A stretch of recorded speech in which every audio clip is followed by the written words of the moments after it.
Kebakaran yang melanda Pasar Terong beberapa waktu lalu menambah rentetan peristiwa kebakaran pasar di Kota Makassar. Sebelumnya peristiwa yang sama juga pernah melanda Pasar Sentral beberapa kali.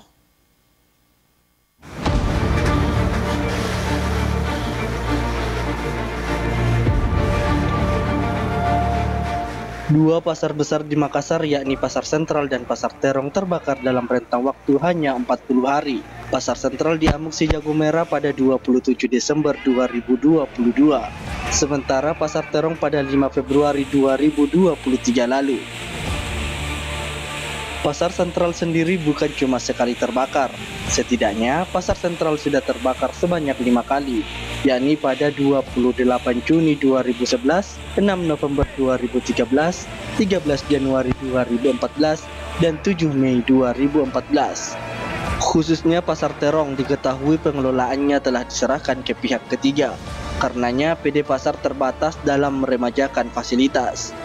Berbeda dengan 900 los yang terbakar di Pasar Sentral pada akhir 2022 lalu, di Pasar Terong tidak ada relokasi untuk 24 los yang terbakar.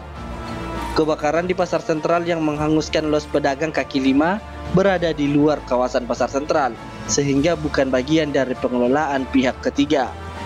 Sementara Pasar Terong 24 los yang terbakar berada dalam kawasan, sehingga jika merujuk kesepakatan antara PD Pasar dan pihak ketiga, maka tanggung jawab relokasi dibebankan kepada pihak pengelola.